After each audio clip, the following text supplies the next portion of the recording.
Cold water clutched at their chests, pulling them deeper than they thought the ocean could.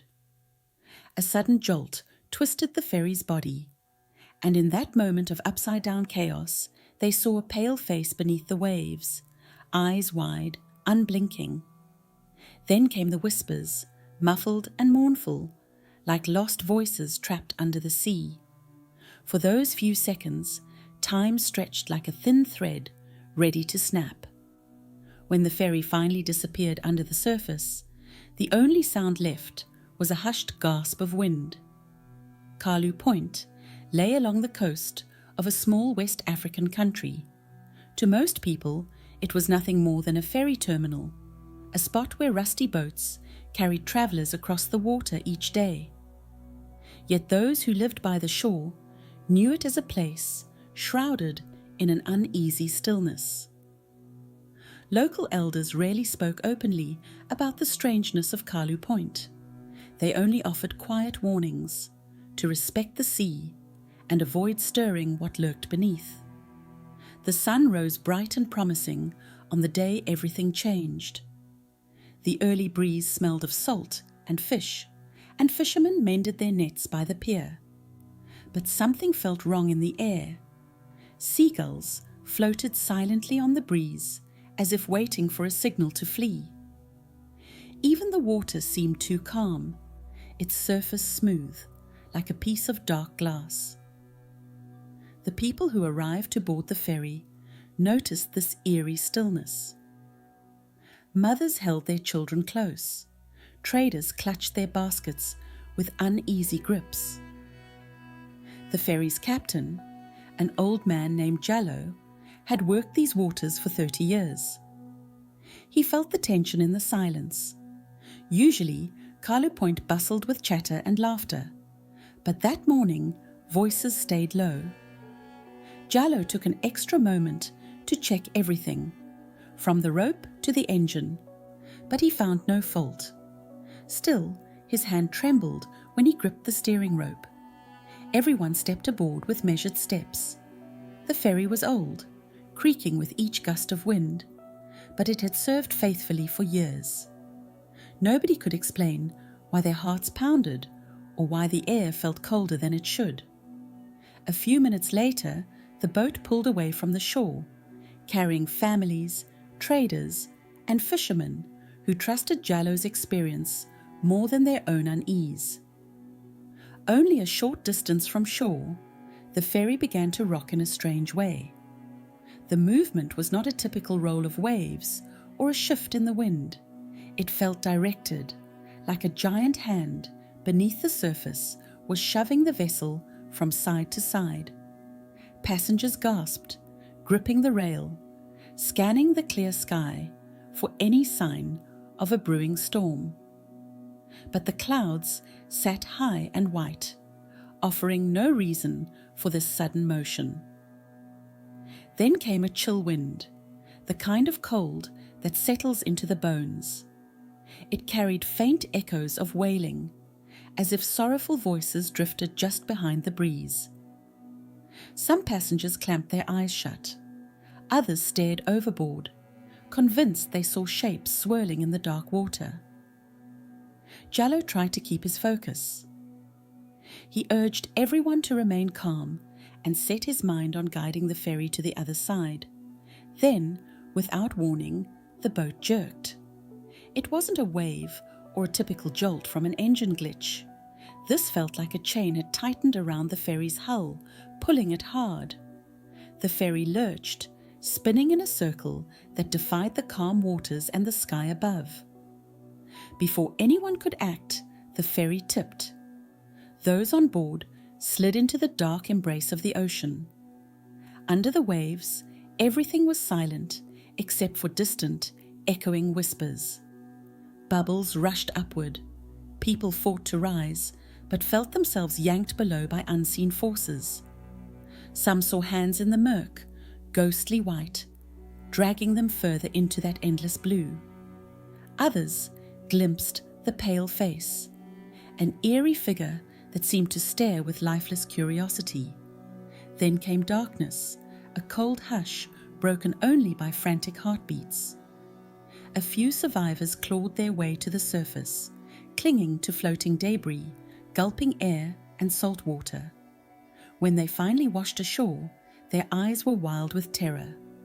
They told of the strange power that claimed the boat and of voices from the deep. Many bodies drifted to shore in the following days, but not all. For those lost, the sea gave no explanation. It never returned the ferry, as though it had vanished into another realm. From that day forward, no one dared to use Kalu Point as a ferry terminal. Merchants found other routes. Families made the long journey around the coast. Word spread that the waters were haunted, fueled by old stories elders once whispered. One story said the sea carried souls of those wronged long ago, ancient fisherfolk who had been cast out. Another spoke of a broken pact with spirits that protected the coastline. Whatever the reason, people knew to stay away. But fear and mystery often spark curiosity. A young woman named Aisha, whose father had drowned near Kalu Point years before, felt drawn to the deserted shore. She had grown up with stories about the curse and believed the spirits were seeking peace. While the rest of the village kept its distance, Aisha visited the abandoned pier daily. She walked along the old boards, listening to the wind hum through gaps in the wood. Over time, she collected pieces of old stories from the elders. They would only speak briefly, dropping vague hints about a broken vow. Whispers suggested that long ago, when Kalu Point was first used for crossing, the local people made an agreement with the sea. They promised annual offerings and respectful treatment of its waters. In return, the sea granted safe passage and abundant fish.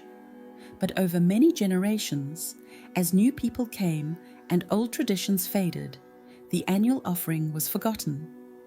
The sea, so the story went, felt betrayed.